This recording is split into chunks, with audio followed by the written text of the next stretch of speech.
I woke up wrapped up in the firm embrace of my handsome mate. I smiled at his sweet face that was patiently waiting for me. "What time is it?" I asked. "About 30 minutes after your first summons of the day," he chuckled.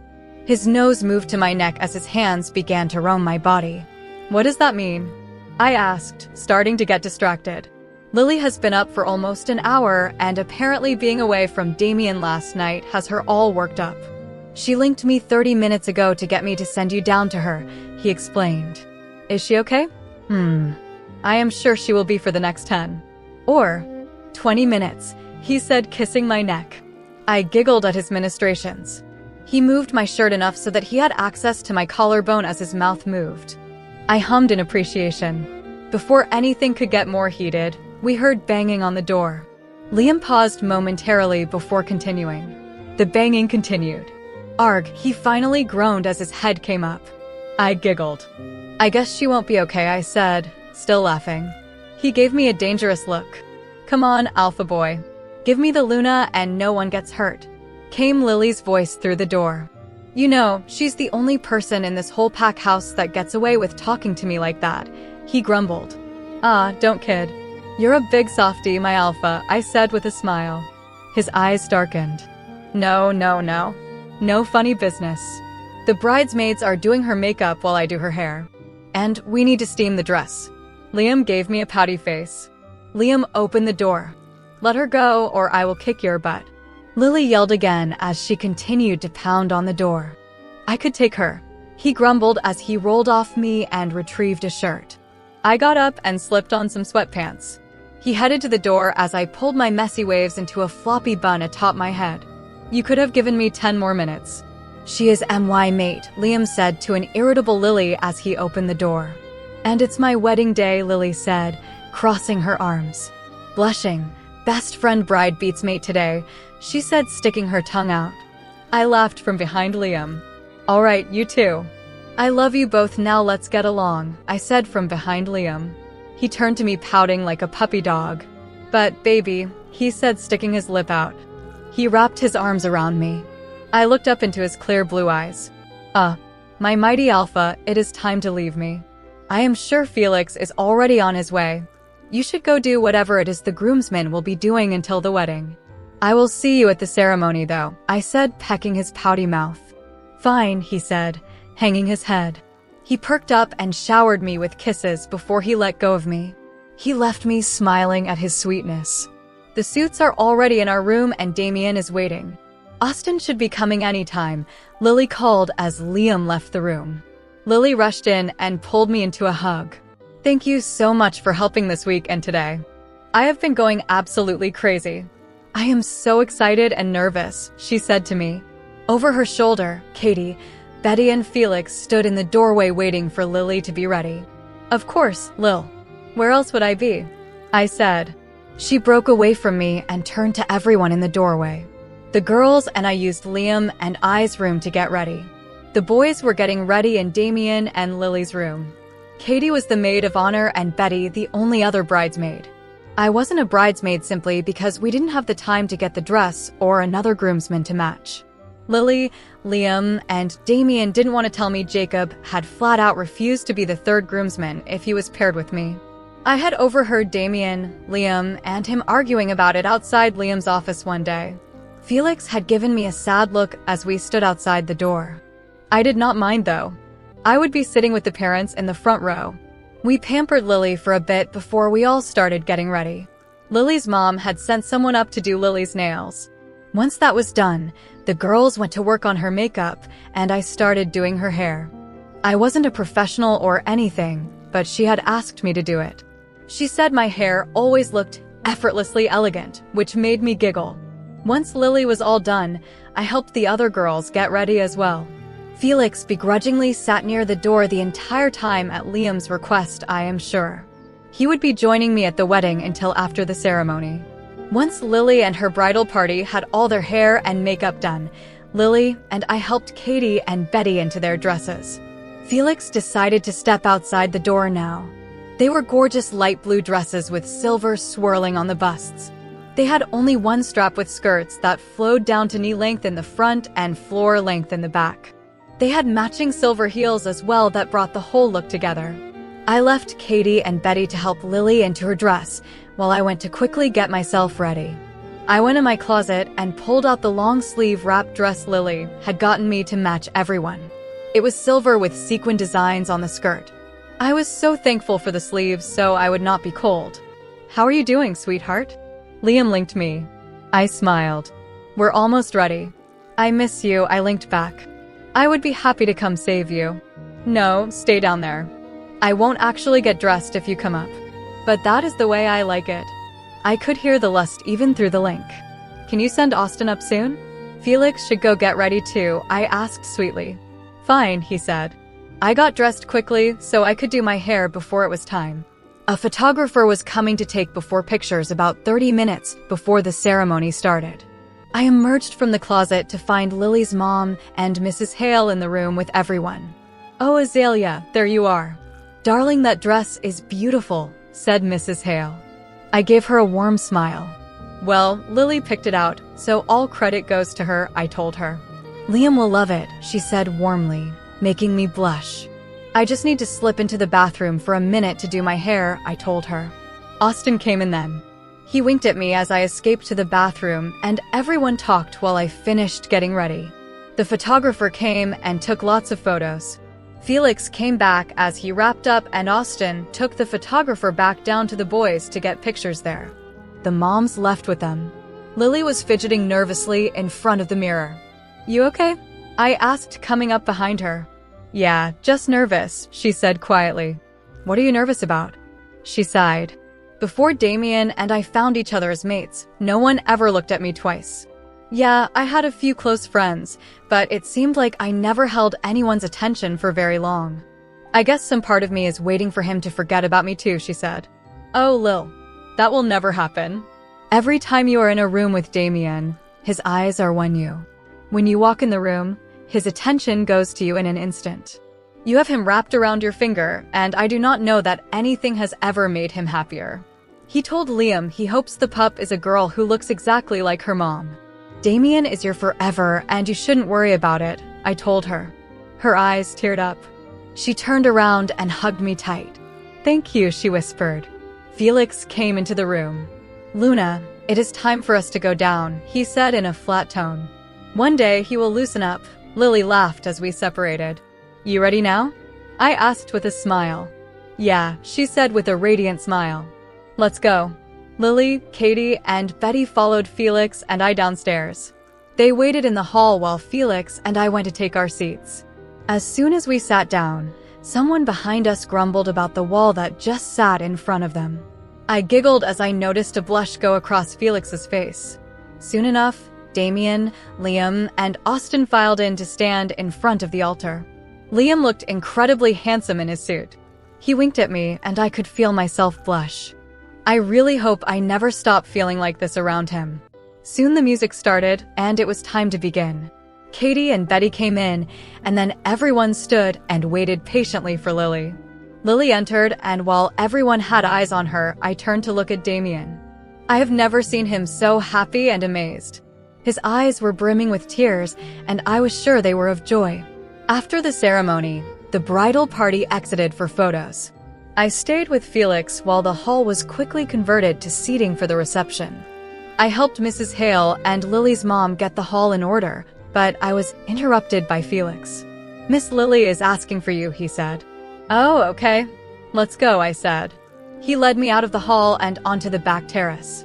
It was cold out, but Liam was immediately by my side. "Lily wanted pictures with both of us," he said with a smile. "Of course," I said, smiling at him. "I missed you," he said, smiling down at me. "I missed you too. You look incredible, sweetheart." I smiled at his words. I tilted my face up and his came down to mine in a tender kiss. Lily and the photographer positioned us for multiple pictures. Everyone else went inside while the pictures were taken. Some were of the four of us, and some were of Lily and I together. Finally, Lily asked for a few pictures of Liam and I together.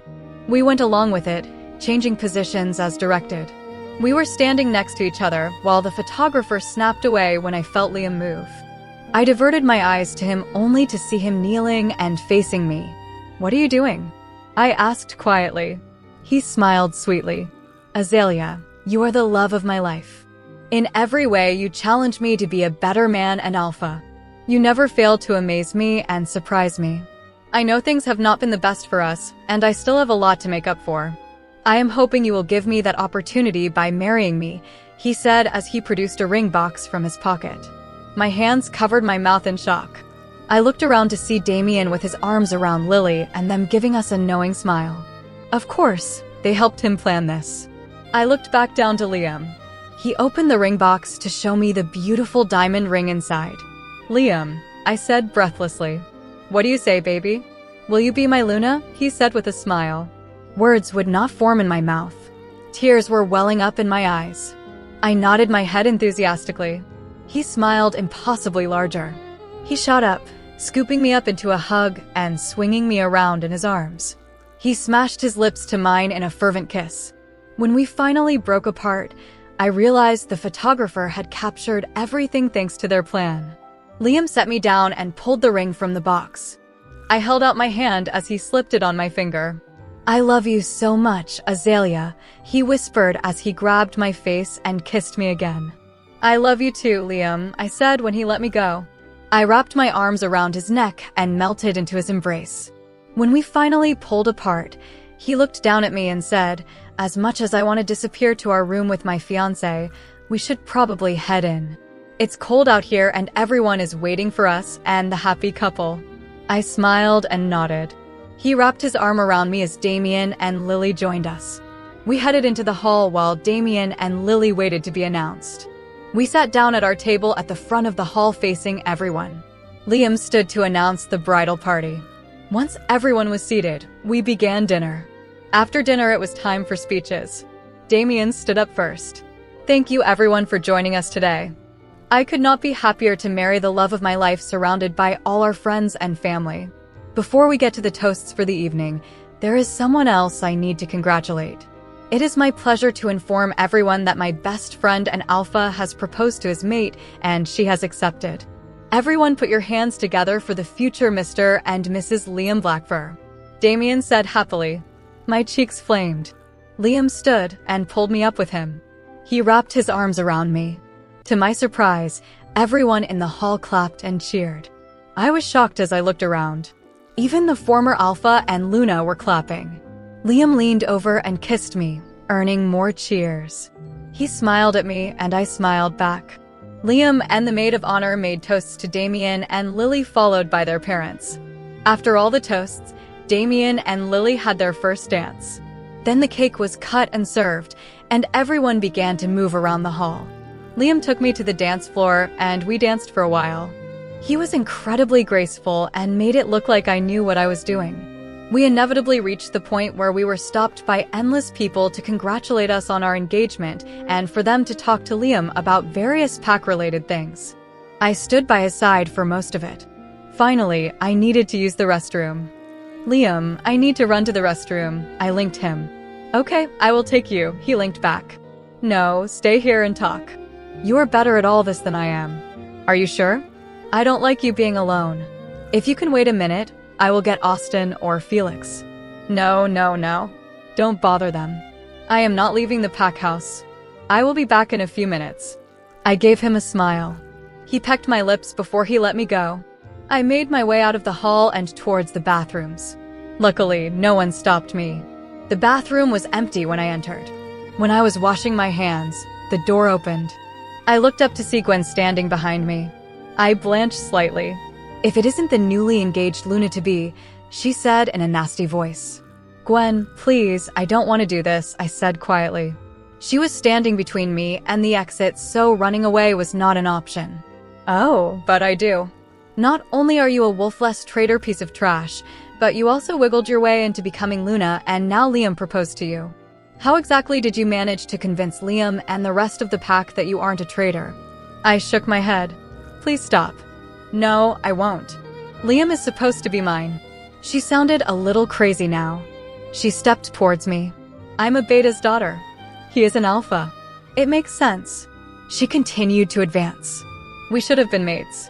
I should be on his arm. He should be proposing to me. I backed up into the sink as she got within arm's reach of me. But no, the moon goddess fated me to a loser who rejected me immediately. Then she gives the one who should be my mate to a worthless hag like you. And to top it all off, I get sent away from the pack by Daddy Dearest because I don't agree with all this. You are so lucky that Hunter caught me before I got to you that night. But sadly, your time has run out. I looked down at her hand and she was holding a knife. Liam, help, I tried to link. Gwen, don't want you to do this. That is just it, I really do. I have wanted to do this for a while. Think about this, B, before you can't take it back. Liam is my mate. INE. Never wanted to hurt you. There was pounding on the door that took her attention away from me for a split second. I made a grab for the knife, but my hand got sliced. I yelped as I clutched my hand. The cut burned like someone had caught it on fire. Her attention back on me now, she smirked. I wonder how long it will take him to get through that door. I honestly did not know if I would get this chance after yesterday. I am surprised he left you alone at all. Does he really think you could do anything against me? I could hear Liam's muffled shouts on the other side of the door. The pounding on the door was getting harder, like he was trying to break it down. My hand burned and the cut was oozing blood. It was dumb luck too. I guessed that he would have a guard on you at all times. Not like an alpha has time to babysit. It has to have crossed his mind how weak of a Luna he will have in you, having to have a guard at all times, unable to defend herself even from a little knife. She slashed the knife at me. I brought my arm up, catching the blade with it instead of my face. My arm burned and bled from the knife's contact. A strangled scream escaped my lips. The banging on the door was getting louder. The door shook under the force. I was just going to take care of you last night, especially after watching you play nice with my parents all night. What did you think? You could waltz into my pack and take my mate and family. Please, Gwen, my arm was on fire. All at once, the door burst open and Gwen lunged at me. I managed to duck out of the way, but the knife caught me again, this time across my shoulder. I fell to the ground and immediately tried to scramble away. There were 4 bodies over us in an instant. I felt warmth surrounding me as I opened my eyes to Liam pulling me to him. Turning my head, I could see Austin standing in between us and Gwen. Felix and Damien had Gwen held down. Get her out of here now. Restrain her, Liam shouted. Austin moved to help Felix and Damien. They pulled a kicking and screaming Gwen to her feet and out of the room. Liam's attention turned to me. Show me the cuts, he said quickly. He knew exactly where they were. He had to have felt them. We need to get these looked at, he said somberly. Everything still burned, but I did not want to move just yet. Wait, I said. I had an idea. Just hold me for a minute, I told him. I held on to Liam as his arms wrapped securely around me. At least he never hesitated when I asked him to hold me. I closed my eyes and concentrated on the cuts. A warm sensation flowed through me and the burning began to subside. After a couple minutes, there was almost no pain. I opened my eyes and examined my palm. The cut was almost completely healed. Did you just? Liam asked, baffled. I think so, I said, also surprised. I didn't know if it would work. But something in me told me to hold on to you and try it. You really are full of surprises, he said. He buried his face in my neck. I was so worried when you called for help. Then I felt her cut you. Azalea, I thought I was going to die if I couldn't get to you. But you did. You always do. He lifted his head and kissed me tenderly. I have to go deal with Gwen. Do you want Felix to take you upstairs? He asked once we broke apart. Does this have to be done now? The wedding. I did not want to ruin Damien's night or the wedding. It had been such a wonderful day to end with something so sad. Yes, baby, it does. She attempted to take your life. I could hear the things she said to you. She is troubled and a danger to you and this pack. She can't go unpunished this time, he said. What do you mean by this time? And what did she mean by the hunter got to her? I asked. He sighed. She tried to get to you while we were apart before. Before I could come apologize and beg you to come back, she went after you. The hunter got to her first. He left her half dead at our borders. She was found in time that she suffered no lasting issues. I warned her to never come near you or try anything again. Declan decided to send her away after that. That is where she has been since before you got kidnapped by Cole, he explained. Oh, I said. I need to take care of this now. Do you want to stay with me or go upstairs with Felix? Can I stay with you? He smiled. I think I might prefer that. He stood up, pulling me to my feet. When he let me go, I swayed slightly, feeling extremely tired. You must be drained from the healing, he said, holding on to me. He scooped me up into his arms. We left the bathroom and Felix appeared at our side. She has been restrained in your office, he said gruffly. He eyed me in Liam's arms. She's okay, Liam said to him. He nodded and directed his eyes forward. Apparently, Felix had grown a soft spot for me. We got to Liam's office door and I stopped him. Wait, I said.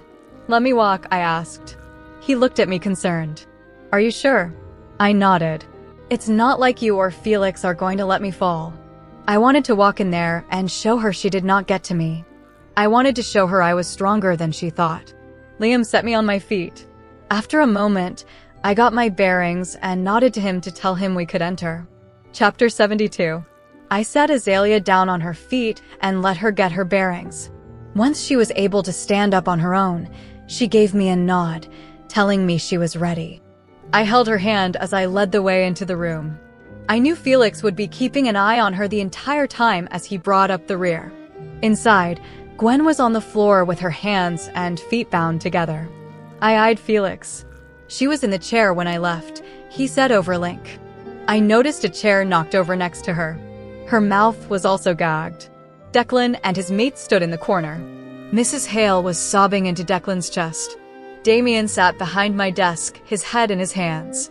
Felix, please put Miss Hale in the chair once more, I said in a flat tone. Felix nodded. Gwen began to struggle even more, screaming behind her gag. That is enough, Gwen. Cooperate now, I shouted in my alpha tone. She immediately stopped her struggle and laid still. I walked behind the desk and placed my hand on Damien's shoulder. Felix proceeded with Gwen. I am sorry about all this. You do not have to be here. Go back to your party, I said quietly. He looked up at me and stood, shaking his head. No, I need to be here, he said with finality. I gave him a nod. I turned to Declan and his mate in the corner. Declan and I locked eyes. I am sorry it has come to this, I said. Declan nodded at me. I knew he understood he could not protect Gwen now. I turned my attention to Gwen. Felix stood behind her. Damien and Azalea stood on either side of me. Gwyneth Hale, you are guilty of attacking the future Luna of Blood Eclipse. You have been warned previously that you are not to harm her in any way, yet you still chose to attempt to take her life. Do you have anything to say for yourself? I said to the entire room. Felix undid the gag around her mouth. She spit it out before shouting, she is not my Luna. She doesn't deserve to be Luna. I do. I should be your mate, not this trash. That is not for you to decide, I said, my anger rising. She will not take my pack, my mate, and my family, she screamed again. Gwen, stop this now. Declan yelled at her. Mrs. Hale cried harder. Azalea is my fated mate. The moon goddess chose her to be Luna of this pack. Who are you to challenge that? I shot at her. Azalea is such a nice girl, Gwen. But she is not our daughter. She couldn't take you place, Mrs. Hale sobbed. Enough, Azalea shouted, surprising us all. We all looked at her. So, you have something to say finally? Gwen sneered. Yes, I do. I never asked for any of this. I cannot help who my parents were or what they did. I cannot help how I was treated when we were young. I cannot fight who the moon goddess made my mate. I never asked for anything from anyone. All I ever wanted was to be left alone from the torment of people like you. Damien and I both flinched at that. We had been part of all the antics when we were growing up. Just because the moon goddess didn't give you the mate you wanted, does not mean you get to hurt me. I did not ask to be Luna, but I will do a hell of a better job than you ever could. You don't deserve parents and a brother who care about you so much as to protect you after everything you have done, she finished. Gwen's mouth dropped open slightly. I guess she was not expecting that. I squeezed Azalea's hand. I was so proud of her for standing up for herself. I think my Luna should be the one to decide your punishment as you attacked her, I said calmly. I looked down at Azalea. She peeked up at me, doubt crossing her face for a moment. I nodded at her. I trust you to do what you see fit, I linked her. She turned her head to Gwen, then to Declan and Damien. Mr. and Mrs. Hale, Beta Damien, I am sorry that we are here under such unfortunate circumstances, she said quietly. I am sorry, but Gwen poses a danger to not only myself but Liam and the pack as well. It is not safe for us to release her of her own accord. I do not feel that we should allow her to be sent with your relatives once again either. Her time away clearly did nothing to change her mindset. She paused, looking at me. Gwen, you will be held in the pack jail under strict observation indefinitely. You will be given access to counseling if you wish to cooperate. Maybe one day, you can reform yourself and assimilate back into the pack. You will not be granted visitation until I deem it beneficial to you. Her eyes locked on Gwen, who was oddly silent. I smiled at my mate. She really did have an overwhelming capacity for forgiveness and mercy. I looked at Gwen. In my opinion, that is far more than you deserve. What Azalea has said will be done. Felix, can you and Austin handle Miss Hale? Felix nodded.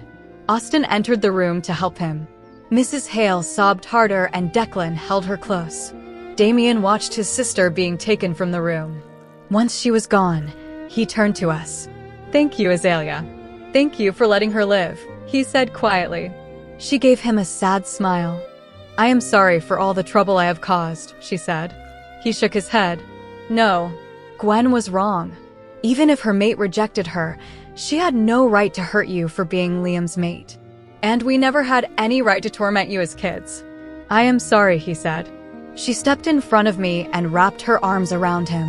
He was surprised for a moment, but hugged her back. It's okay. I hope she chooses to help herself, she whispered.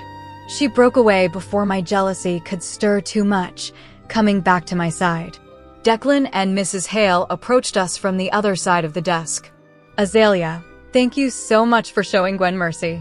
I am so sorry that she tried to hurt you. We never thought. She broke down in sobs once again. I looked at Declan. Thank you, Alpha Luna, he said in a strangled voice. He turned, pulling his mate with him, and left my office. Lily peeked her head in as they exited. I turned to Damien saying, take all the time you need. We will take care of the party. He nodded at me. I grabbed Azalea's hand and pulled her from the room. Lily went in and we left them alone. I stopped halfway down the hallway. You were amazing, I said quietly, looking into her soft green eyes. She wrapped her arms around me and buried her head into my chest. It didn't feel amazing, she said. I held her, stroking her soft, ginger curls. It never does, I told her. When she finally looked back up at me, I could see something was bothering her. What is it? What happened with the Delta from White Moon? Please tell me, she begged. I sighed. He is currently locked up in the cells. Damien and I have been arguing about what to do. My beta is taking what I would assume to be your side. He wants us to go on a rescue mission and bring back any wolves willing to cooperate and only punish Airless and the ones who are threatening you. What do you think should be done? I think we should execute the Delta and send warriors to decimate what is left, I said. She flinched. I knew she would not like my answer. I wanted to keep her out of it. I cupped her face. They tried to take what is mine. They hurt you. And they hurt Lily. They need to know I will not stand for it. The world needs to know that I will not allow anyone to hurt you or threaten my pack, I told her. She was silent for a moment. Okay, she said. I trust you and Damien will find the best solution. We should go back. People will be leaving soon, I said. I looked at her, now noticing her dress was ripped. I pulled my jacket off and put it around her shoulders. She gave me a tight smile. We walked hand in hand back to the party. Azalea, Damien, and Lily joined us to wish everyone farewell. They were not doing a send-off as they would be waiting a couple days before departing for their honeymoon. Katie, Betty, and Lily's parents took over for Lily and I when it came to cleaning up. When we got upstairs, Liam helped me out of my dress. I slipped into one of his shirts, fixed my hair up into a bun, and crawled into bed with him. I rested my head on his chest, trying to process everything that had happened today. Liam's hand slipped under my shirt and stroked my skin. Little Luna, he said softly. I replied. When do you want to get married? I smiled. Somehow his perfect proposal had slipped my mind. I looked down at my hand and the beautiful ring on it. He reached up and took my hand, interlacing our fingers. He pulled my hand to his face, placing a sweet kiss on my finger. "So, when?" he prompted. "I don't know. Shouldn't we tell your parents first?" "Now that they're trying more," I said. His arm wrapped around me tighter.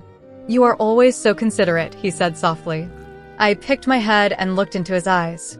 "You are their only child. I am sure they want to be there and be involved. And I am sure there are some traditions as Alpha and Luna that your mom would be able to tell me more about." His eyes shot up in surprise. I wasn't expecting that. I cocked my head in confusion. "You being so willing to talk to my parents. I was ready to defend you not wanting to invite them, in all honesty," he said. I shrugged. "It seems like they are trying. I am not saying that I am going to let your mom pick my wedding dress out, but we can be civil, right?" He leaned forward and pecked my lips. "They can be included as much as you want. As long as I get to marry my little Luna, I don't care at all." I gave him a smile. I know they were wrong, and they do too. But we can all try and move forward, right? The next morning, I woke up alone in our bed. The pillow next to me was cold, telling me Liam had been gone for a while. Usually, he waited for me to get up with him before he left me. I hope nothing has happened. I crawled out of bed and went to the bathroom. I brushed my teeth and let down my hair. It still held a lot of curl from yesterday, so I pulled it up into a high ponytail. When I left the bathroom, I was greeted with the mouth-watering sight of my shirtless mate holding a breakfast tray. "There you are," he said in a husky voice. "What do you have there?" I asked excitedly. "Breakfast for my fiancé," he said. He set the tray down on the bed. I could not help but rake my eyes up and down him. "Although, we could skip breakfast and go straight for the desert," he said, looking back at me. I blushed. He came over to me and grabbed my hips, pulling me flush to him. I giggled. He leaned down and gave me a heated kiss. When we broke apart, I was much warmer than before. "As much as I want to have you for breakfast," he said with a groan. "You should eat, little Luna. I am worried about you after healing yourself last night." "Okay," I said. I did not mind letting him take care of me. It was sweet of him to always try so hard. We went over to the bed. On the tray, there was French toast dusted in powdered sugar, fresh strawberries, and a few slices of bacon on both plates. "This looks great," I said, smiling at him. "I am glad. I burn about 6 pieces of French toast before I got it right," he said with a laugh. I giggled at him. After breakfast, we both got ready for the day. "So, what are you and Damien doing today?" I asked. "We are going to make a decision about White Moon before he leaves for his vacation," he said. I knew he was worried I would want to discuss it more. "Oh," I said.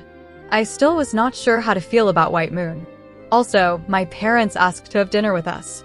I told them it was up to you, he said nervously. "Oh, really? Okay. Are you sure?" "I can tell them no." "No, really." "It will be fine," I said, giving him a smile. "I love you so much," he said, coming to kiss me.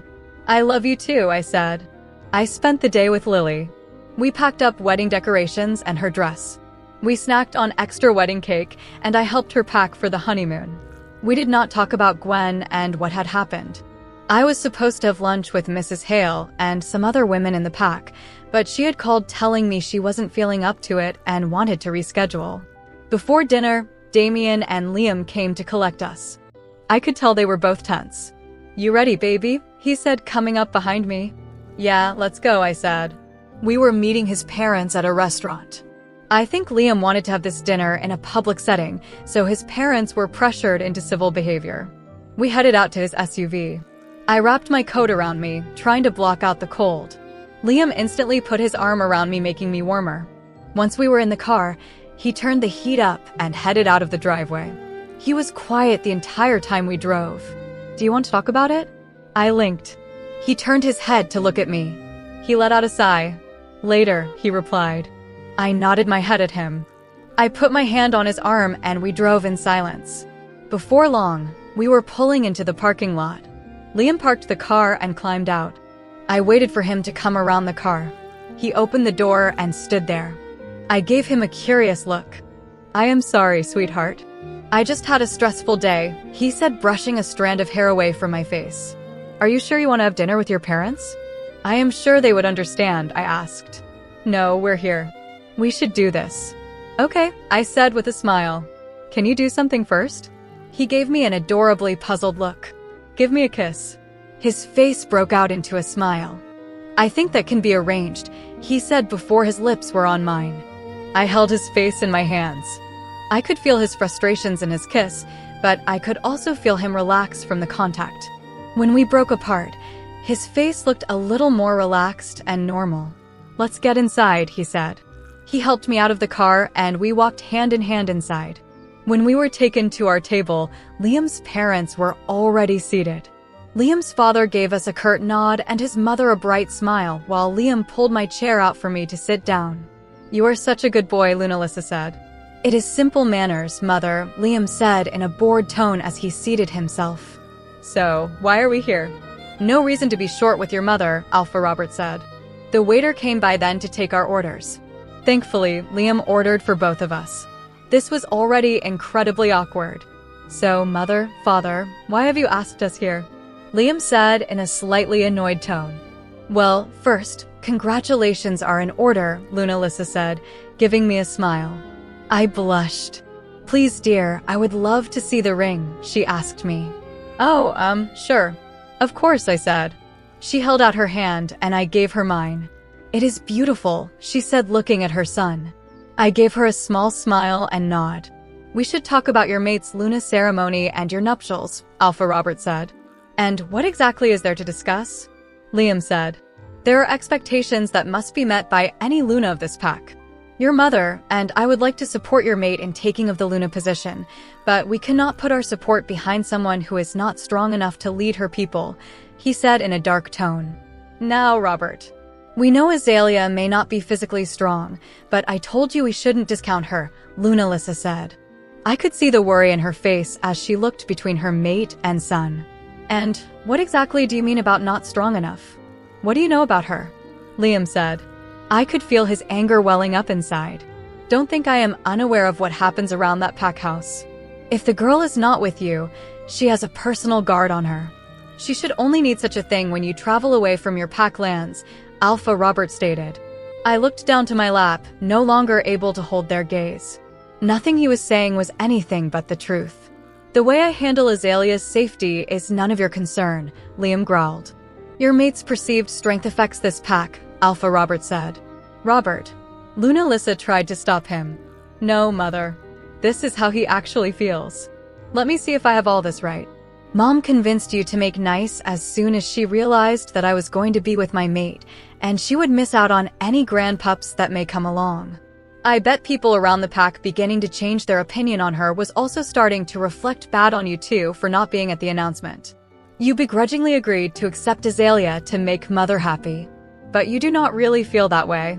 You may have some regrets, but it's clear you don't believe she is fit to be by my side, Liam said angrily to his father. Alpha Robert's face gave nothing away. Lunalisa looked worried. Son, that isn't entirely true. Your father is just concerned about the pack. Once an alpha, always an alpha, she tried. I tried to make myself small as I fought back tears. I never wanted to come in between Liam and his family like this. Liam stood up.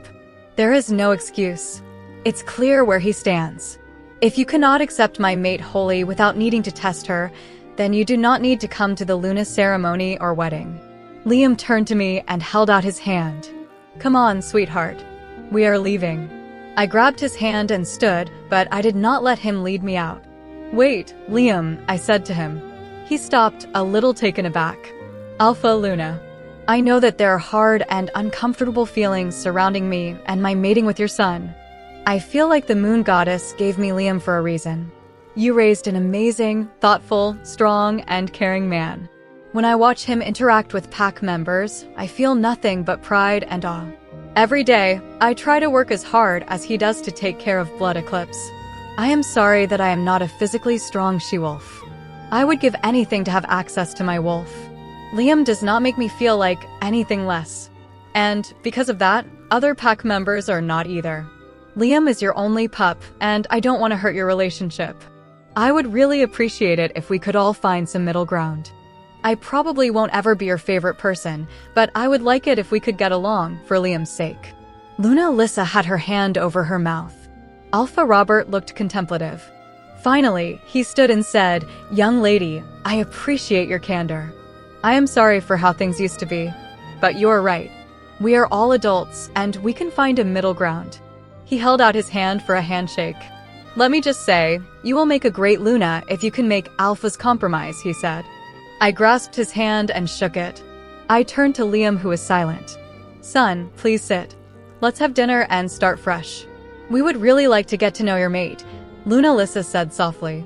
I looked up at Liam. "We can stay. You don't have to forgive them all at once. Just extend the olive branch," I linked him. He looked down into my eyes. I could tell he was conflicted, and his pride was getting in the way. I placed my hand on his chest. "I think you will regret it if we leave. Let's try," I tried. Finally, he nodded. "My Luna has spoken," he said to his parents, and we took our seats at the table. "I am sorry, sweetheart. I just had a stressful day," he said, brushing a strand of hair away from my face. "Are you sure you want to have dinner with your parents?" "I am sure they would understand," I asked. "No, we're here. We should do this." "Okay," I said with a smile. "Can you do something first?" He gave me an adorably puzzled look. "Give me a kiss." His face broke out into a smile. "I think that can be arranged," he said before his lips were on mine. I held his face in my hands. I could feel his frustrations in his kiss, but I could also feel him relax from the contact. When we broke apart, his face looked a little more relaxed and normal. "Let's get inside," he said. He helped me out of the car, and we walked hand in hand inside. When we were taken to our table, Liam's parents were already seated. Liam's father gave us a curt nod and his mother a bright smile, while Liam pulled my chair out for me to sit down. "You are such a good boy," Luna Lissa said. "It is simple manners, mother," Liam said in a bored tone as he seated himself. "So, why are we here?" "No reason to be short with your mother," Alpha Robert said. The waiter came by then to take our orders. Thankfully, Liam ordered for both of us. This was already incredibly awkward. "So, mother, father, why have you asked us here?" Liam said in a slightly annoyed tone.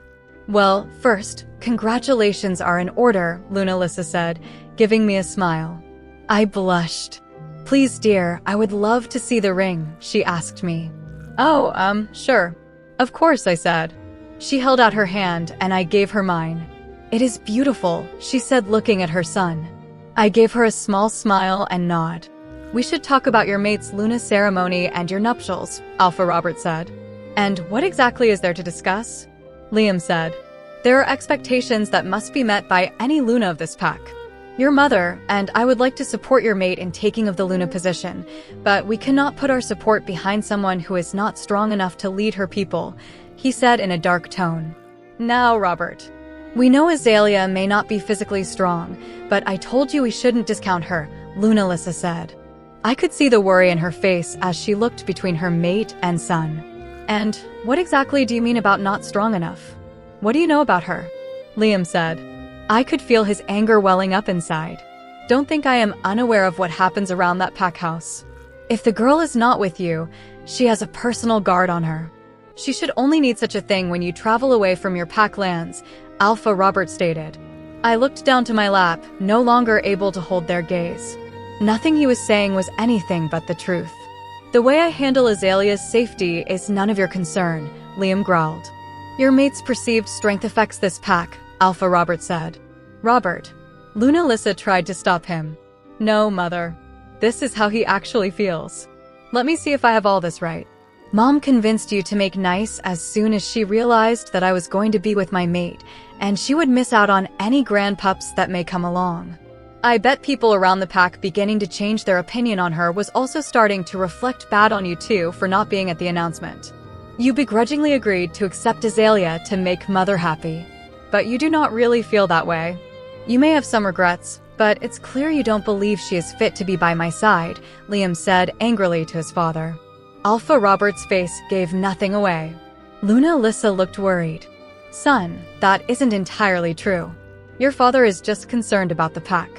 Once an alpha, always an alpha," she tried. I tried to make myself small as I fought back tears. I never wanted to come in between Liam and his family like this. Liam stood up. "There is no excuse. It's clear where he stands. If you cannot accept my mate wholly without needing to test her, then you do not need to come to the Luna ceremony or wedding. Liam turned to me and held out his hand. Come on, sweetheart. We are leaving. I grabbed his hand and stood, but I did not let him lead me out. Wait, Liam, I said to him. He stopped, a little taken aback. Alpha Luna. I know that there are hard and uncomfortable feelings surrounding me and my mating with your son. I feel like the moon goddess gave me Liam for a reason. You raised an amazing, thoughtful, strong, and caring man. When I watch him interact with pack members, I feel nothing but pride and awe. Every day, I try to work as hard as he does to take care of Blood Eclipse. I am sorry that I am not a physically strong she-wolf. I would give anything to have access to my wolf. Liam does not make me feel like anything less. And because of that, other pack members are not either. Liam is your only pup, and I don't want to hurt your relationship. I would really appreciate it if we could all find some middle ground. I probably won't ever be your favorite person, but I would like it if we could get along, for Liam's sake. Luna Lissa had her hand over her mouth. Alpha Robert looked contemplative. Finally, he stood and said, Young lady, I appreciate your candor. I am sorry for how things used to be, but you're right. We are all adults, and we can find a middle ground. He held out his hand for a handshake. Let me just say, you will make a great Luna if you can make Alpha's compromise, he said. I grasped his hand and shook it. I turned to Liam, who was silent. Son, please sit. Let's have dinner and start fresh.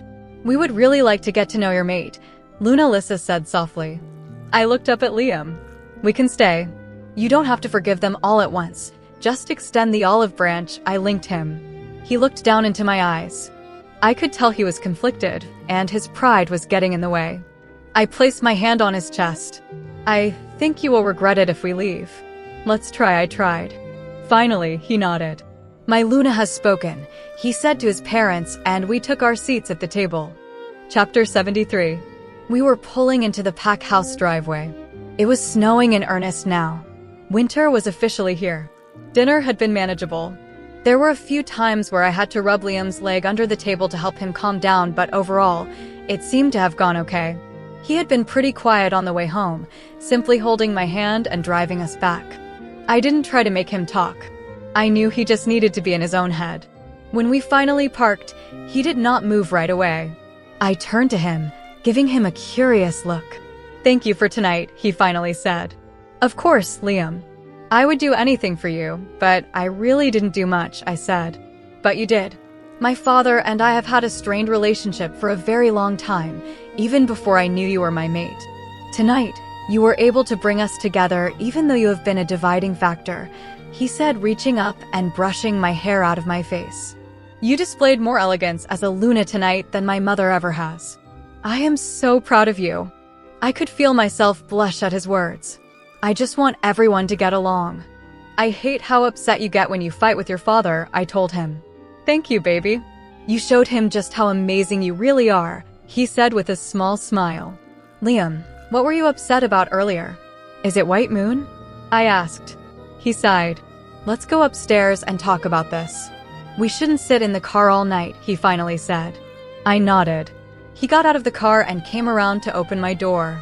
He held my hand tightly as we walked up the snowy path to the pack house.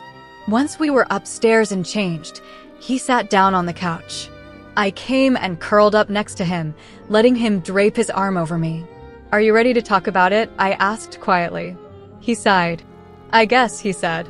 He paused for a moment before continuing. We sent a messenger to White Moon. He was to inform them that we were holding their delta until they released any wolves belonging to White Moon that wished to join us, as well as the mate and pup of the delta. They were given 3 days before the messenger was tasked to return, and we would consider them our enemy. I nodded my head. Okay, that seems reasonable. Liam closed his eyes and rubbed his temple. They sent his head back this morning.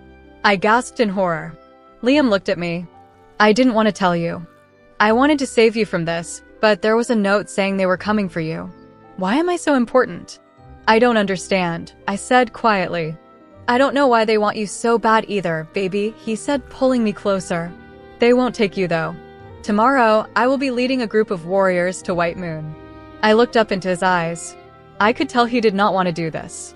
Is there nothing we can do? So we don't have to, I whispered.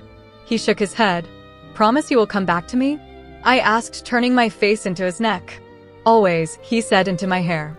He held me for a minute before speaking again. I need you to stay with Felix always while I am gone. I need you to be protected at all times. I know it will be annoying, but I have arranged for him to stay with you until I am back. Can you handle that for me? I nodded.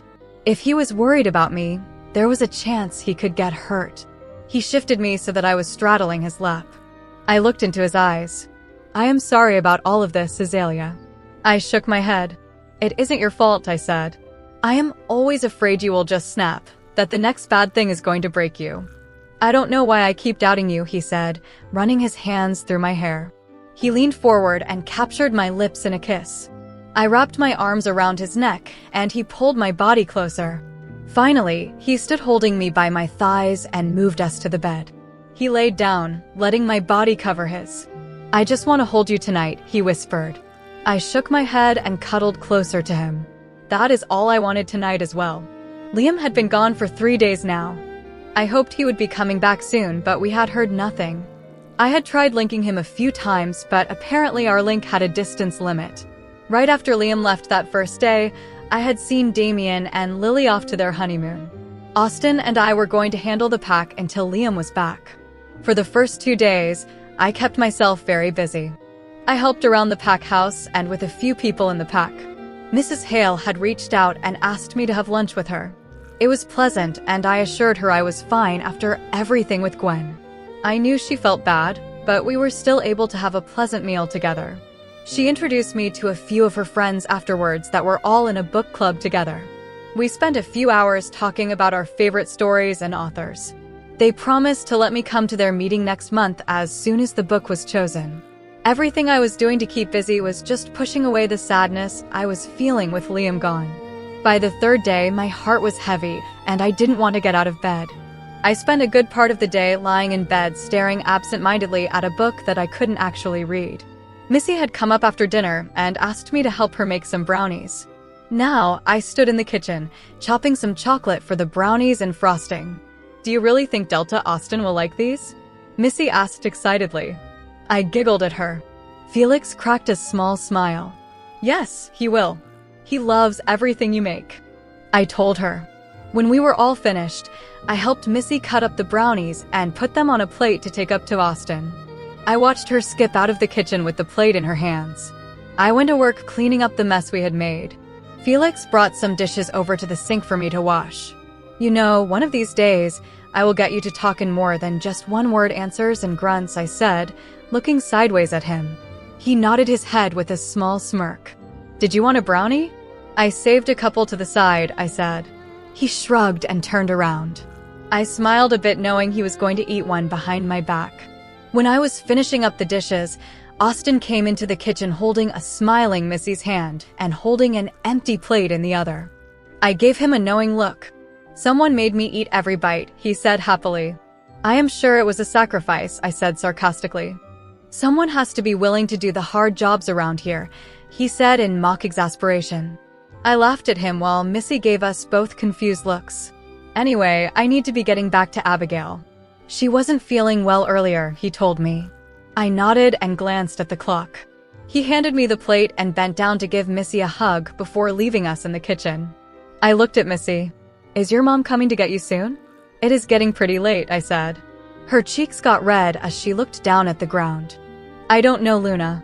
She didn't come home last night, so I came to the pack house today like Alpha Liam said I could, she said quietly. I kneeled down in front of her. Missy, would you like to stay here tonight?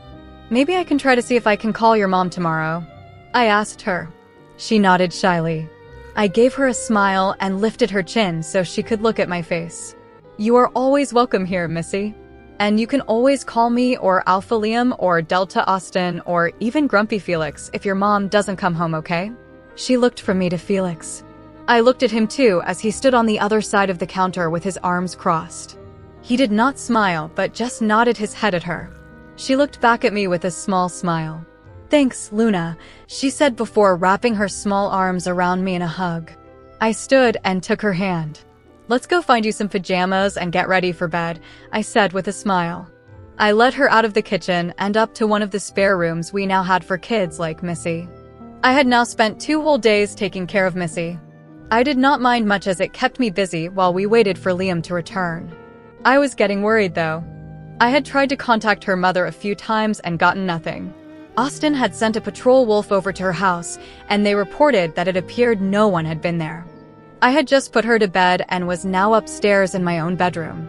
I was in the bathroom putting my hair up while Felix was setting up his cot in the bedroom. I sighed. I really missed Liam, and I was not sure what to do about Missy. She wasn't in a position, but her mom had never been gone like this with no word. The bathroom door opened, and I turned around confused. Felix would just barge in. The smell of fresh forest hit my nose. My heart stopped when I saw the man standing in the doorway. "Hi, little Luna," he said in a sexy drawl. My face broke out in a giant smile as I ran and launched myself at him. He caught me in his arms easily and spun us around. My body felt whole being in his arms again. After 5 days of worry, I felt the tension in my body start to fade. "Did you miss me?" he said into my neck as he snuggled and held me closer. After a few minutes, he set me down on my feet, and I looked up into those handsome blue eyes I love so much. His hand came up to my face, and his thumb wiped away wetness on my cheek. "Don't cry, little Luna. I'm back and I'm okay," he said quietly. I did not even realize I was crying. "I missed you and Gavin so much," I said. He tilted his forehead down and rested it on mine. "You have no idea how much we missed you," he said. "Have you eaten? Do you need a shower?" I asked. "All of that can wait. Right now, I need you in my arms," he said with a smile. I smiled back. "I would like that," I told him. His lips came to mine in a possessive kiss as he picked me up. I wrapped my limbs around him and melted my body to his. Warmth coursed through my body as the pleasurable sparks invaded my mouth from his kiss. He moved us into the bedroom, laying me on the bed with him on top of me.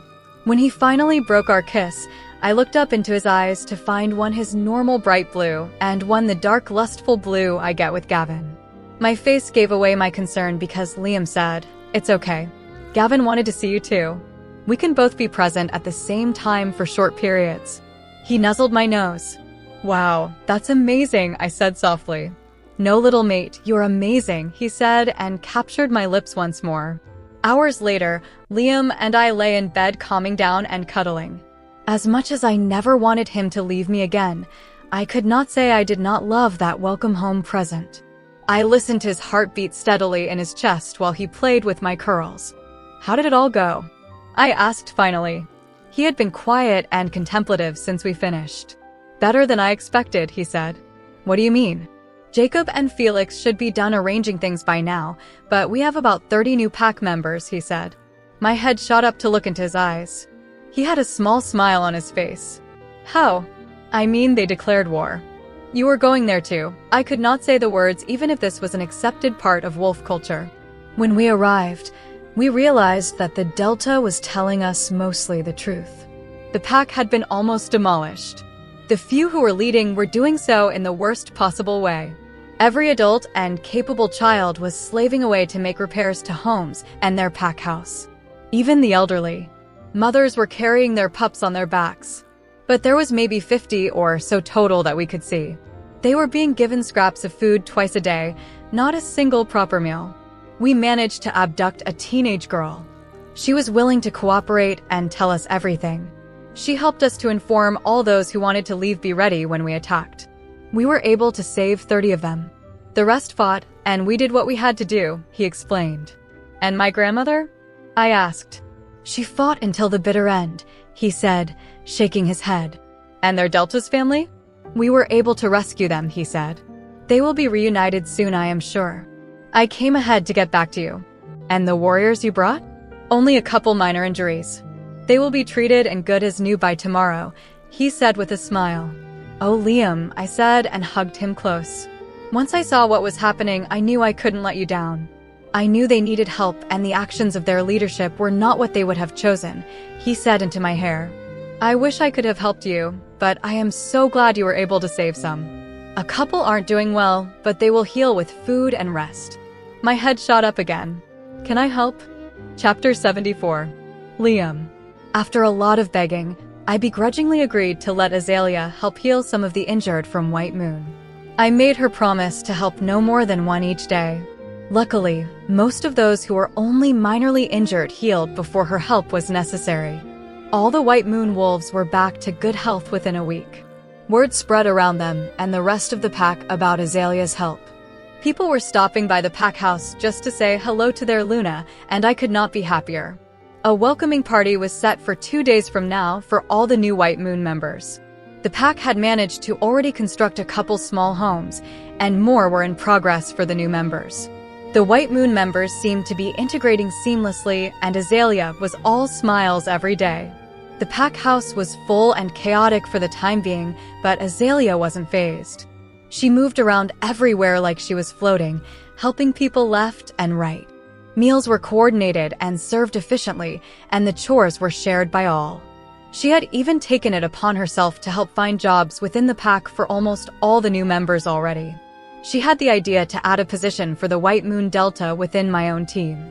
He had accepted graciously, and Austin had made sure he fit in right away. As I watched my pack over the last week, I felt nothing but pride in what we had done. Azalea's leadership of the integration had left me open to deal with all the normal duties as alpha and go over everything Austin had done while I was gone.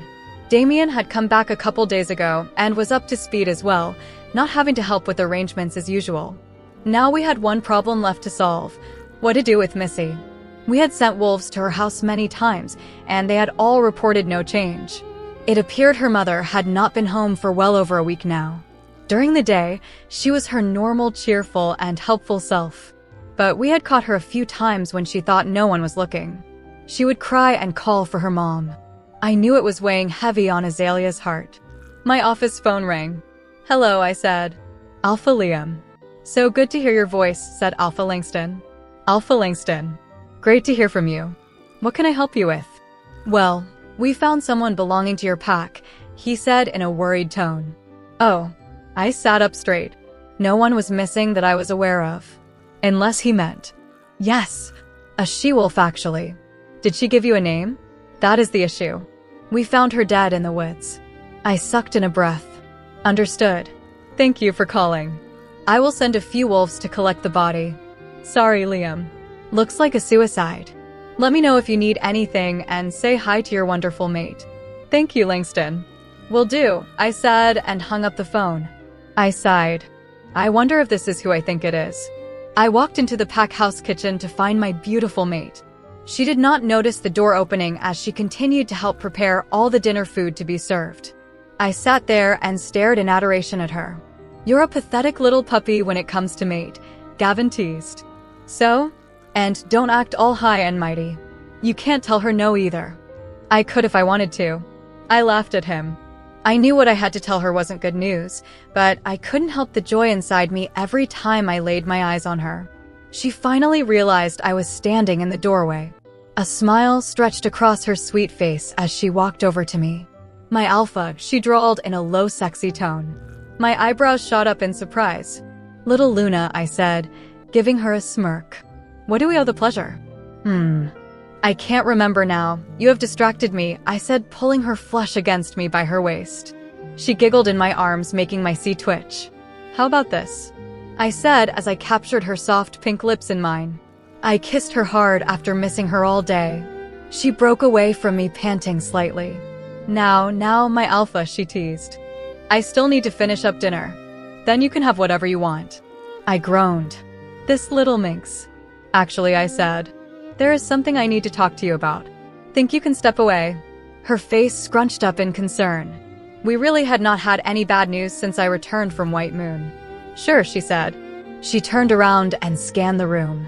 Finding Lily, she called, "Hey Lil, finish up please? We will be back for dinner." Lily gave us a mischievous smile. "Go make us some alpha pups," she called.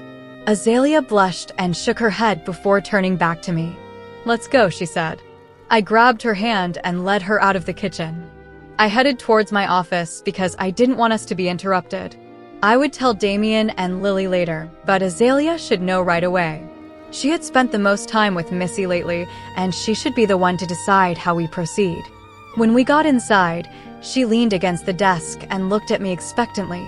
I shut the door and came over to her. "I got a call from Langston today," I started. "Oh, how are they?" "They were so lovely at the wedding," she said. "They are well. But they found someone on their territory. A she-wolf belonging to our pack. But we have no missing wolves except..." She trailed off as realization washed over her. "No, Liam. Don't tell me." I nodded my head as her eyes filled with tears. "I sent wolves to retrieve the body." I checked myself. It is Missy's mother. She committed suicide just outside the border. My uncle says it looks like she did a few days ago. He has her body for now. But Missy, now she is an orphan. How do we tell her? Azalea cried. She shot forward and wrapped her arms around my waist. I let her sob into my chest as I held her. I know. This is not what I was hoping to find. I let her cry for a few more minutes until she calmed down a bit. Her swollen eyes met mine. "What are we going to do?" she croaked. "Well, we need to tell her for sure.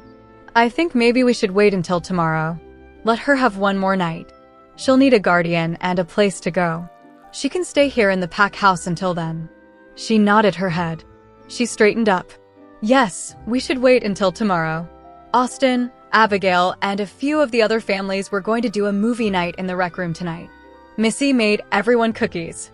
She should get one more fun thing," she said. She had some resolution in her voice now. "We should tell Damien and Lily, probably Austin as well tonight though. Lily can help me in making arrangements for the funeral and finding her a foster family. She is close to Austin, so he should know so he can help her." I nodded.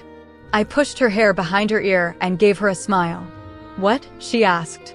"You are already the perfect Luna to this pack," I said softly. She blushed. "Let's go down and have dinner with our pack members. We can talk to everyone after dinner and begin arrangements in the morning. I will call my uncle about a timeline for the funeral later." She nodded her head. I bent down to give her a soft kiss before I grabbed her hand and led her downstairs. We were laying in bed that night. We had told Damien, Lily, and Austin about Missy's mother. Austin had put up a good front all night with Missy during the movie. Lily agreed to take care of the funeral arrangements. Damien and Austin were going to help take care of Missy's home and belongings. Azalea and I agreed to be the ones to tell Missy and find her a foster family. Azalea was fidgeting while she read a book cuddled up into my side. I had a movie on, but all her moving around was making it hard to concentrate.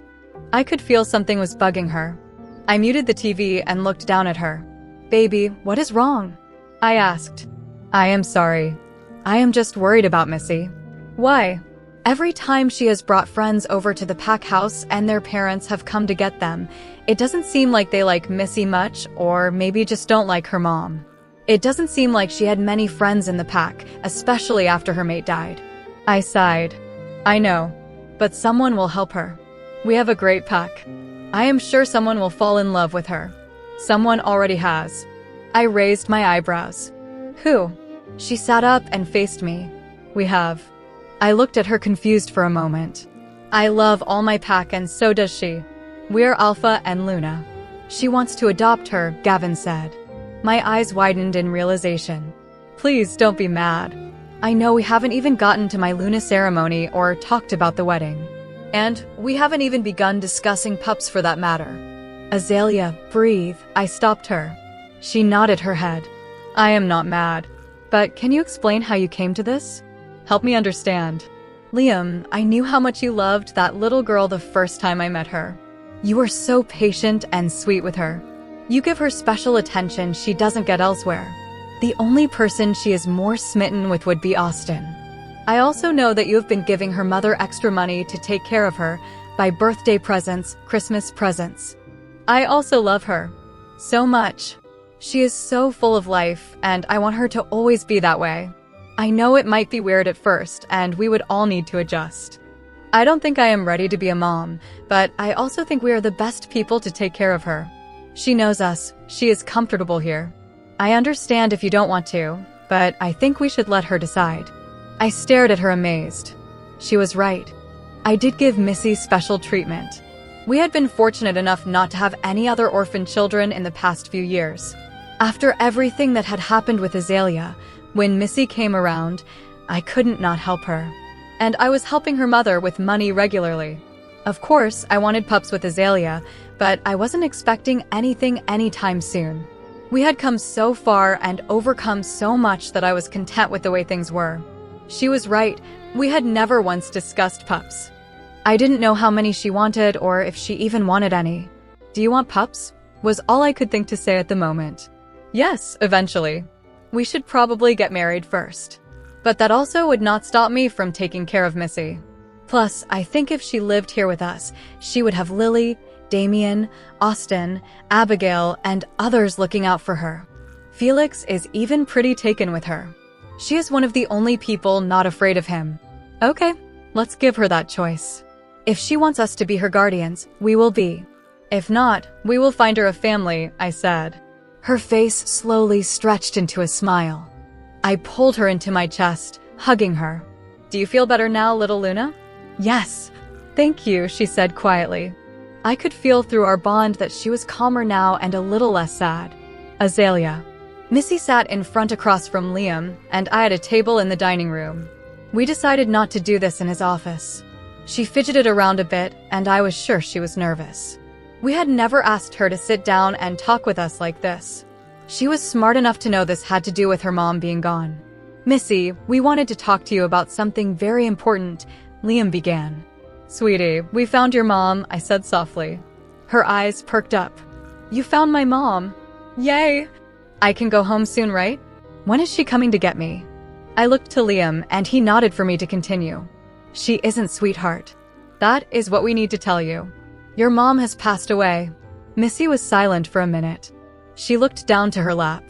I could see the tears starting to run down her cheeks. "She didn't want me anymore now that Daddy is gone, did she?" No. "Missy, that isn't it at all." "Please, sweetie, don't you think that?" I said quickly. "Missy, can you look at me?" Liam said. Her head peeked up as she sniffled. "Do you know what a maid is?" he asked her. She nodded her head. "It is the perfect gift you get from the moon goddess for being one of her children. It is the person you love forever and ever." He nodded at her. "Do you know that a mate is half of your soul? So, when two mates find each other, they become one complete soul." Missy shook her head but listened intently. "When you find your mate and you become one, you can feel everything they do. Sometimes you even know what they're thinking. And you can always find your mate, so you never get lost. But when your mate dies, it can hurt a lot. You lose half of your soul when your mate dies, and you feel lost because they are gone. So, when Daddy died, Mom lost part of her soul," she asked. Liam nodded at her. "Yes, she did, and it hurt her very much. She tried to be strong for you, but she was very hurt. It was awfully hard for her to take care of you because she hurt so much. She was so happy that you were spending time here with Luna. After all the hurting, she was weak though. She wasn't strong enough to hold on anymore," he explained softly. "She died because she was hurt?" Missy said. We both nodded at her. Tears continued to flow from her eyes. Why didn't she ask Luna to fix it? My heart tore a little at the... "Missy, that isn't the kind of hurt I can fix." "I'm sorry, sweetheart." I paused for a moment. "Missy, do you want to live here with Liam and I?" I asked her. She turned her head to me confused. "Do you want the Alpha and I to be your new guardians?" "We think you should pick, but we were hoping you would like to pick us," I said. She looked between us for a minute. "Would I live here?" she asked finally. "Yes, you would. You would get your own room right down the hall from us. The pack house would be your home forever," I said with a small smile. She looked down in her lap again. "Can we have a funeral for my mom?" she asked quietly. "Yes, Miss Lily is going to make sure your mom gets a good funeral," I told her. She thought for a minute more. Finally, she nodded her head. "Yes, please. I want to live here with you, Luna, and you, Alpha." I got up and came around the table and wrapped her in a big hug. "I am so sorry, sweetie," I whispered. She finally broke down in real sobs. I was proud of how she had just handled all of that. I was standing in Missy's room with her. Liam had arranged one of the rooms on our floor for her since they were for the Alpha family. Damien and Austin had brought almost all her things from her house. Because she was so young, we decided to lock up the house and leave it for when she was older to decide what to do. Missy was standing in front of the mirror looking at her dress for the funeral. "Are you ready?" I said. Yes, I think so, she said quietly. She was holding up better than we had expected. She cried for most of the day when we told her and was certainly not as cheery. Liam's uncle said we should give her time to grieve and try to just give her a proper home for now. She turned to me and took a deep breath. I held out my hand. Let's go say goodbye to your mom, I said. She grabbed my hand. We met Liam and Felix in the hall and headed downstairs. The service was nice. There were more people than we expected there. Missy was brave the whole time, only crying as the casket was lowered into the ground. When we returned, Missy went to her room for the rest of the night. Liam told me not to worry. I knew she would need some time. She was only a little older than I was when I lost my parents, but she was worlds more mature. I laid in bed that night with Liam. He was watching TV while I just cuddled into his side. I was thinking about everything that had happened over the last few months. I was content but lonely at the inn. I never thought I would come back to the pack. Now here I sat, almost Luna of the pack and engaged. What are you thinking, little Luna? Liam linked me. I smiled and peered up at him. About when I will finally be officially Luna of Blood Eclipse, I said with a smirk. His eyes brightened. I had his attention at least. Epilogue 1. Liam. I stood in front of the mirror as I adjusted my tie. You ready? Damien said from behind me. They are ready to begin. We should get to the front. I let Gavin come forward and one of my eyes darkened. Yes, I am ready, I told him. We made our way outside to the back of the pack house where the guests were waiting. The spring weather that rolled in a few weeks ago allowed us to be outside today. The fresh air was ripe with the scent of blooming flowers. Lily, Abigail, and Missy had gone all out. The grounds looked amazing. I stood at the front of the altar, all eyes on us. Damien, Austin, and Felix stood next to me. Damien clapped me on the back as the music started, letting us know the girls were ready. Smile, man. You deserve it, he whispered to me. Amy came down the aisle first in a dark pink dress. Next came Abigail in a medium pink dress. She smiled at Austin the whole way down. Their baby girl cooed from the aisle seat as she saw her mom walk by. Then came Lily, plump and ready to pop in a light pink dress. I could feel Damien swell with pride next to me like he did every time he saw her. He was so ready for that pup to come. Finally, the music changed and Missy stood at the head of the aisle. She was in a similar gown to Lily, but with some extra flowers on the top. I smiled at my sweet girl as she walked down the aisle scattering flowers everywhere. She stopped in front of me and I kneeled down to wrap her in a big hug before she bounced over to stand with Lily. Everyone stood as I looked at the head of the aisle. I think my heart may have stopped. Azalea. I fidgeted nervously as Abigail left us to walk the aisle. Just breathe, Lily said before she too left me. I took a deep breath and smiled at Missy. Okay, time for you to go. See you down there, I told her brightly. Don't break my alpha's heart, she teased as she bounced towards the aisle. I giggled at her. There was movement behind me, and I turned to see the old man hobbling over to me. What are you doing here? I am about to go out there, I said quickly. Oh, hush, girl. They wait for you. It's your wedding. Now, seeing as you are absent an escort down this aisle, he said, holding up his arm. My heart melted and tears threatened to fall. Now don't be doing all that. He dropped you off a few years back and left you to me. It's only fitting now that I give you back to the ruddy alpha. I wondered if this was Amy or Liam's doing. Either way, my heart could not be fuller. The old man wasn't my father, but I loved him dearly and appreciate everything he did to help me when I first arrived in town. I grabbed his arm and we walked over to the top of the aisle so he could escort me to my mate. Everyone stood and turned to me. I had been Luna now for 4 months, and before, all this attention would have scared me. I was not fully used to it yet, but I felt more confident than I used to. Gasps were heard around the crowd as I stepped out and made my way forward. Despite his old age and use of a cane, Mr. Greyback held me steady and did not let me fall. I looked up to the altar to see my handsome mate staring at me in adoration. My heart swelled even more, and I could see a tear run down his cheek. I had never seen Liam so happy. I could not describe how it all made me feel at that moment. We reached the altar and Liam came towards me. His father piped up from behind him, "Who gives this girl to this man?" I, Jonas Greyback, give this girl to this guy, he said as he lifted my arm and passed it to Liam. I may be old, but I will still hunt you down if you make her cry, he threatened. I smiled even bigger. He did not hate Liam at all. Would never dream of it, Liam said, sweetly looking at me. He led us back over to his father, who was officiating the ceremony. Lily took my flowers, and we stood facing each other, holding hands. I smiled, noticing that one of his eyes were darker, letting me know that Gavin was sharing control with him right now. Fitting, as they were both my mate. Welcome, everyone, to this very special day. Today, we are here to witness and celebrate an incredibly special couple, Alpha Liam Blackfur and Luna Azalea Simmons.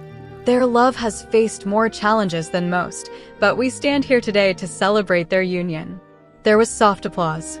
This day not only will mark the union of our Alpha and Luna, but also the beginning of a family. Azalea and Liam would like to announce that Missy Higgins has been officially adopted. Missy's face lit up. We had not told her that we got the paperwork last night. The bride and groom have chosen to write their own vows. Liam, his father said. Liam smiled at me like a lovesick fool. Azalea, you are my world, my better half. I did not know I was incomplete until I found you. I can never make up for the years we missed, but I will spend the rest of my life treasuring the time we have. I promise to be the reason for your smile. I promise to give you everything you never knew you wanted. I promise to face every challenge the future holds for us with you by my side. I promise to always be your home. I promise to love you completely, without hesitation, forever and always. I was really going to cry now. Azalea, his father prompted. I took a steadying breath. Liam, for a long time I was lonely and didn't even know it. I walked through my life just trying to be content. Then you found me, and the Earth's axis shifted. You healed me in ways I did not know I was broken. Yes, we faced some challenges, but we overcame. You have loved me with intensity that almost scared me away. Now, I stand here on the best day of my life. You showed me what love can be, and I promise to cherish that forever. I promise to be your voice of reason. I promise to support you in all the ways you need as Alpha and as my husband. I promise to always make your favorite fudge and peanut butter cake. And I promise to love you without reservation forever and always. Laughter and coos spread through the crowd. Damien handed Liam the rings. Liam, do you take Azalea to be your wife?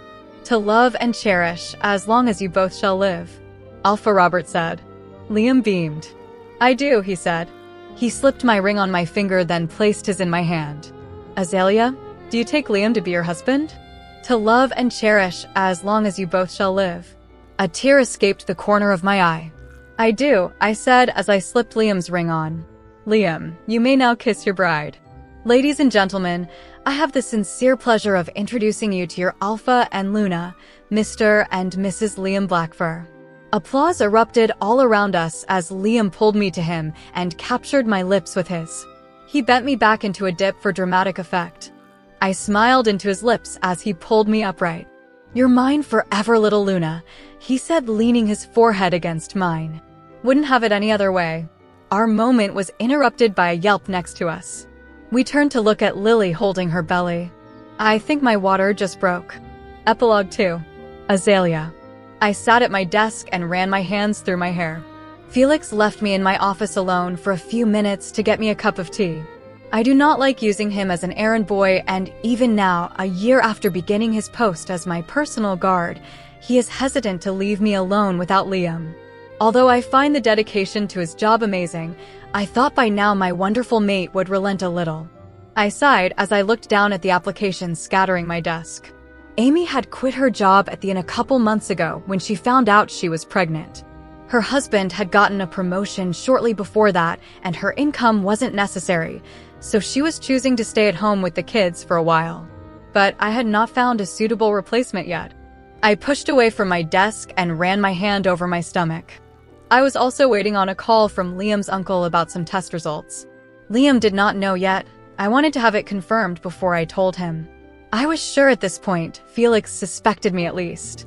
My desk phone rang as if it knew I was thinking about this call. I swallowed the lump in my throat and answered. I was putting the finishing touches on the special dinner I had made Liam.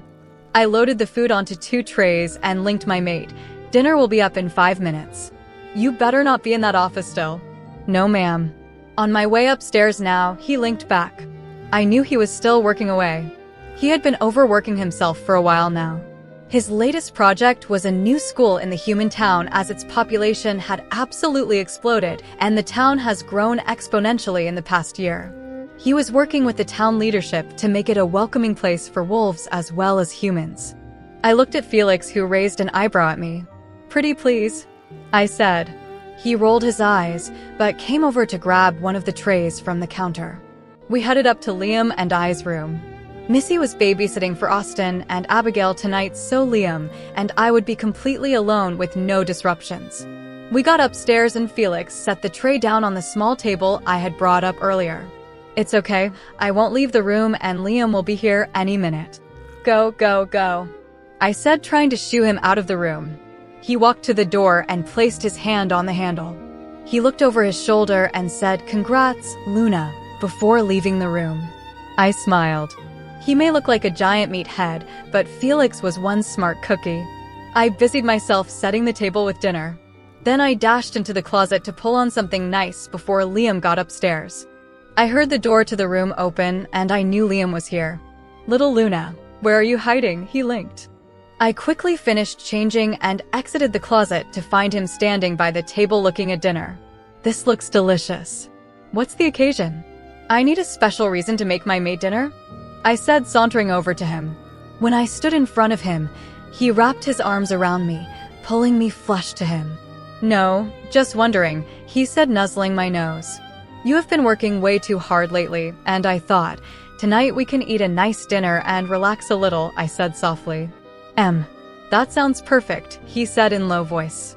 The sound traveled straight to my core. He chuckled. "Let's eat and I will take care of that for you later," he said seductively. I blushed and nodded. He pulled out my chair and I sat down. He took his seat across from me.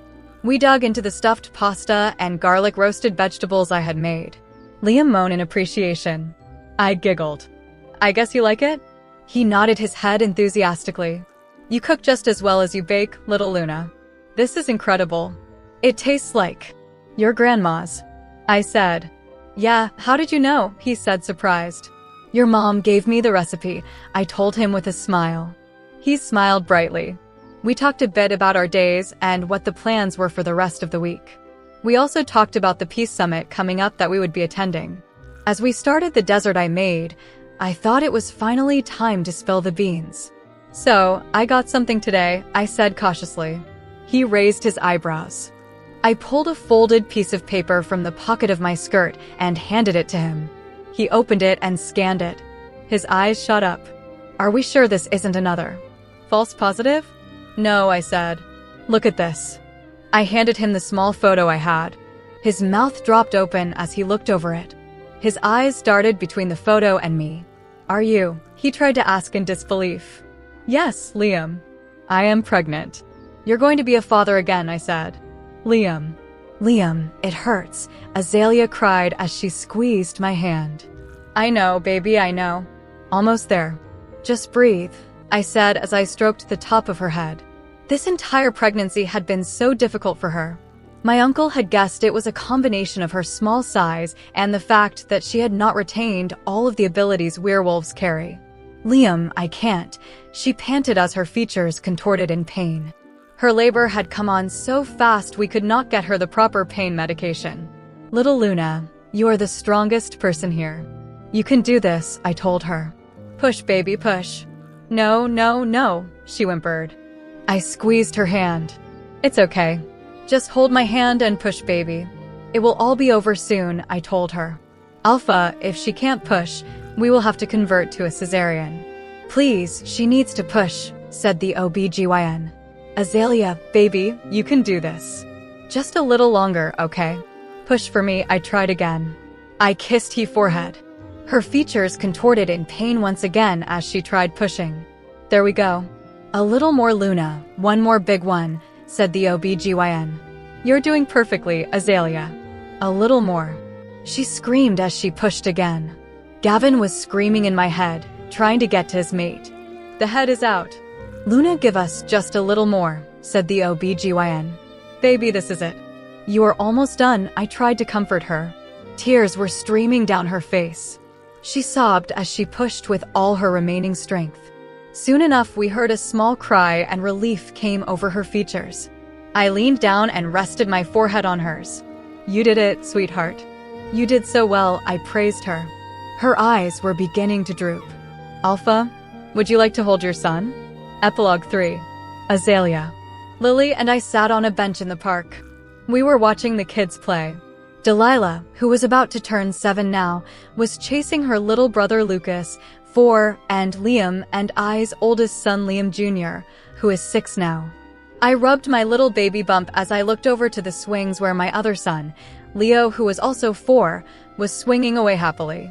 Felix stood near him, watching all the kids intently.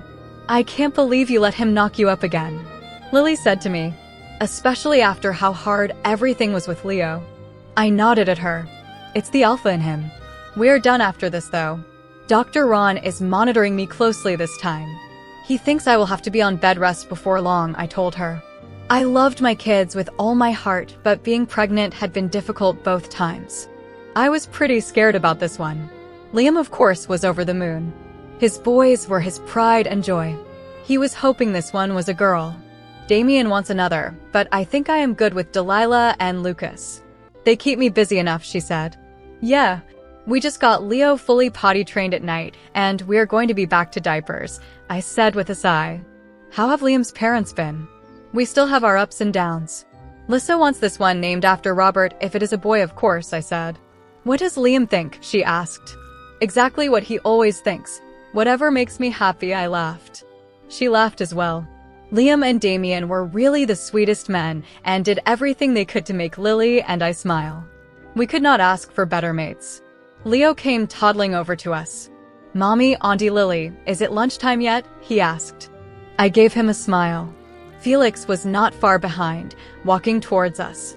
"Are you hungry now?" I asked him, brushing his coppery curls from his face. He nodded vigorously. "Why don't you go get Delilah, Lucas, and Junior? We can go find Daddy and Uncle Damien for lunch." He smiled brightly and rushed off towards the others. "I linked Damien 10 minutes ago. They are bringing lunch to us," Lily said. Felix joined us, nodding to Lily and me. Always so formal. "Delivery for a glowing Luna," came my favorite voice from behind us. "And like magic, they are here," Lily said, turning around. I turned around as well to see Liam and Damien striding towards us. "Where is my princess?" Damien said. "Here, Daddy," Delilah shouted. All 4 pups were running towards us smiling. Liam stopped behind me, wrapping his arms around me from behind the bench. He kissed my cheek. "I missed you, little Luna," he said softly. "How's my little princess doing?" "Liam, we don't know that it's a girl. Either way, the baby is baking away in here." "I got it until it's time to push," I told him. "And I have you," he said, giving me a smile and nuzzle. He stood up. "Who is ready for some lunch?" he asked the kids. I rubbed some lotion into my belly from inside the bathroom. Liam was reading Leo a bedtime story. Junior declared last week he was too old for bedtime stories now, although he still snuck into Missy's room at night. Even if she was going through a troublemaking phase at 16, she still cared about her siblings a lot. She did not take the news of my 3rd pregnancy well, and her behavior was worse lately. I thought about taking her up to the inn for a few days with me. Maybe Lemon could talk some sense into her. Now that Lemon was out of college and done with her partying and crazy antics, she was an amazing asset at the inn. And Missy idolized her. Liam walked into the bathroom and wrapped his arms around me, holding my belly gently. It was just barely noticeable right now. He rested his chin on my shoulder. "What are you thinking about, little Luna?" he asked. "Missy," I said. "Oh yeah, about that?" I gave him a questioning look. He continued, "The school called earlier. Missy skipped 2 classes today before and after lunch. Because I am alpha, the school secretary also told me that her boyfriend skipped as well." I rolled my eyes and let my head fall back against him. "Not again," I said. "I know, baby," he said quietly. I really tried to get her not to date for now. I just want her to find her mate and not have any lingering consequences. She is convinced Vlad is her mate. Liam's hands moved up and gently rubbed my shoulders. I know. I don't agree either. But her grades haven't slipped one bit, and she still takes care of her chores. But we will not be able to ignore it if she continues to skip class. And then there is her babysitting job. I don't want her bringing Vlad along. What are we supposed to do, Liam? Missy was such a perfect little girl. Even after her mom died, she didn't act out. I never thought she would do any of this. It was probably the hormones, but this was beginning to make me tear up. Hey, little Luna, he said, turning me around to face him. His finger pitched my face up to his so I could look into his beautiful blue eyes. She is the perfect little girl because she is our girl. Kids do this at some point or another. It is not your fault. You are an amazing mother to her, adopted or otherwise. His eyes were warm, and his face had a sincere smile on it. I loved this man more than was possible. My arms came up and wrapped around his neck as his arms snaked around my waist, holding me close. I would never tire of the feeling of being in his arms. I love you, my alpha, I said with a small smile. And I love you, little Luna, he said, kissing me sweetly. How about I show you just how much I love you, he said with a devious smirk on his face. I giggled as his hands gripped my ass and lifted me up. I wrapped my legs around him, clinging tight. His mouth latched onto my mark, igniting my body all at once for him. Unknown. Like usual, I waited until the pack house and its grounds were still and quiet before sneaking into the jail. She did not even pretend to be asleep as she waited for my arrival. Gwyneth, I said. She jumped up from her perch on the small bed she has and came to the bars. Are you ever going to give me a name? She asked indignantly. You do not need to know my name. Like I told you, provide me enough valuable information and I will help you escape. Otherwise, I will stop coming and leave you to rot.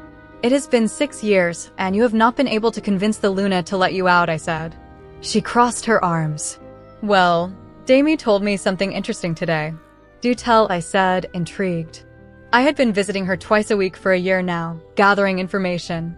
Damien and her mother visited her enough that she got them to tell her things going on in the pack. The Luna is pregnant again, and Lily is worried this one will kill her. This is very interesting indeed. The end. Let me know in the comment section if you want book 2.